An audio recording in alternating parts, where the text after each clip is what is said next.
Hello everyone, I'm here with a new chapter from Vista, the third level, written by Jack Finney. The third level by Jack Finney is about the harsh realities of war. War has irreversible consequences, thus leaving people in a state of insecurity. It is also about modern day problems and how common man tends to escape reality by various means. In this story, a man named Charlie hallucinates and reaches the third level of the Grand Central Station, which only has two levels. The story begins with the mention of a third level at the Grand Central Station.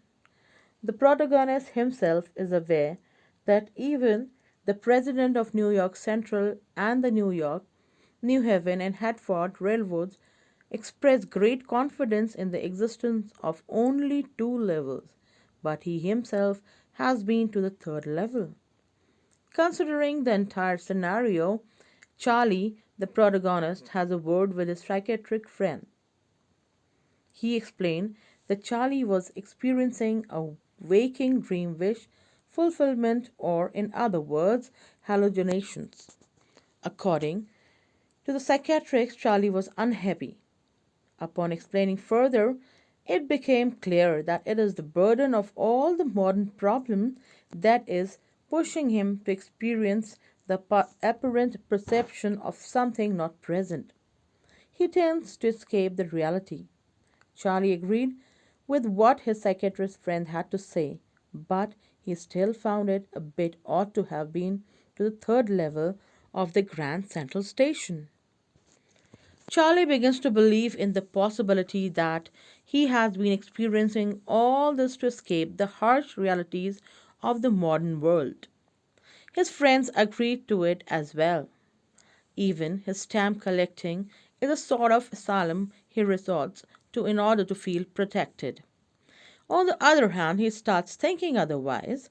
His grandfather started his stamp collection, but in those days they had not seen the consequences of war, and there was peace, harmony, and security. His grandfather must have not been insecure. The collection, moreover, was amazing, with blocks of horror practically every US issue. Even President Roosevelt collected stamps. He starts explaining what exactly happened and begins with how he chose to take the subway to his apartment instead of the usual bus after a late night shift. He did this in order to save time. He describes himself as an ordinary man of 31, dressed in a tan gabardine suit and a straw hat with a fancy band. It was so ordinary that he could see other similar men at the station. He explains how he was in his normal state of mind, not wanting to escape from anywhere. All he wanted was to be with his wife Loisa at that hour. He still doesn't understand why this happened with him. Charlie comes to the part of the incident where he entered the Grand Central from Vanderbilt Avenue and took the stairs to the first level, where one boarded trains like the 20th century. Then he went down another floor to reach the second level from where the suburban trains leave. From there, he entered an arched doorway and got lost. It was nothing unusual for him because even if he had come to that station 1,000 times, there were occasions he bumped into new corridors and doorways. Once he entered the wrong lobby and reached Roosevelt Hotel, and another time in an office building which was 3 blocks away. He wondered that Grand Central was expanding at a very fast rate, just like a tree and with its roots. He thought it is no big deal that they even have a secret tunnel under the city to the Times Square or maybe the Central Park. He feels it might be because Grand Central is a place of exit for innumerable people. He also managed to escape reality because of the same reason. although he never shared it with his psychiatric friend. The unusual corridor he had entered into began angling left and slanting downwards, which he felt odd, but nevertheless he kept on walking. There was no one except him, and the voice of his feet echoed. He finally heard the sound of people talking from a distance. Then he took a left and walked down the stairs again, only to reach the third level of the Grand Central.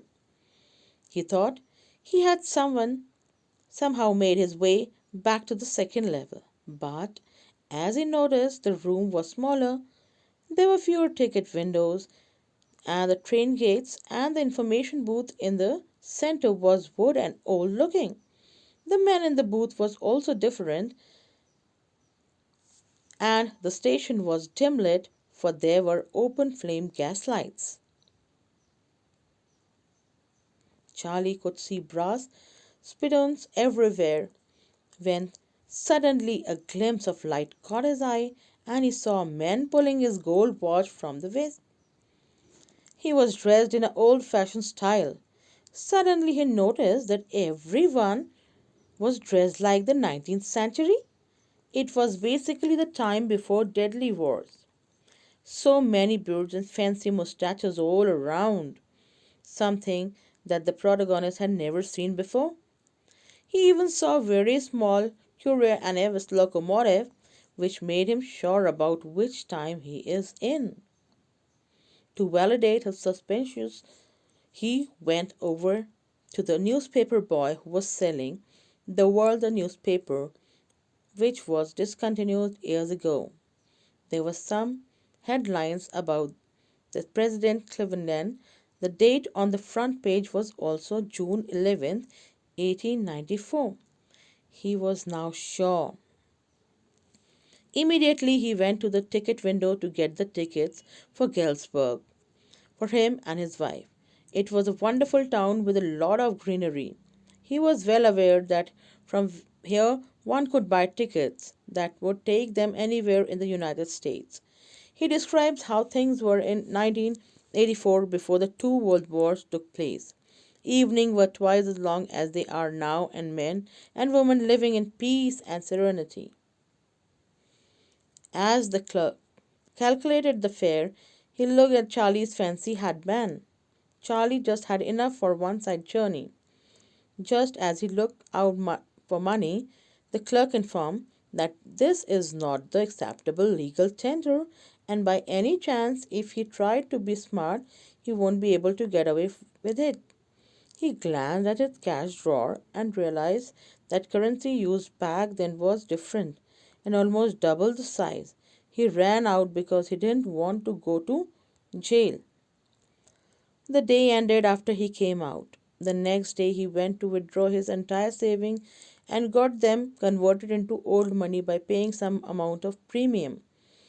It cost him much and even worried his psychiatrist friend, but he still went with it. Back then, eggs cost 13 cents a dozen. But unfortunately, he could never find the way to the third level corridor again, despite hard efforts. His wife Loisa was pretty worried when she got to know about it all. After a while, he went back to finding distractions with the help of stems. Somehow, Sam, the psychiatrist, disappeared out of the blue. Charlie suspected that he had gone to Galesburg. He finds himself in the time space of 1894. One night, Charlie came across the first day cover. It is an envelope that stamp collector mailed to themselves on the first day of its sale to mark the date. They are just blank inside and are not meant to be opened. That night he found, by surprise, one of his grandfather's old first day covers. Someone has mailed it to his father at his home at Galesburg, as he saw from the address on the envelope. The postmark showed that it had been there since July 18th, 1894.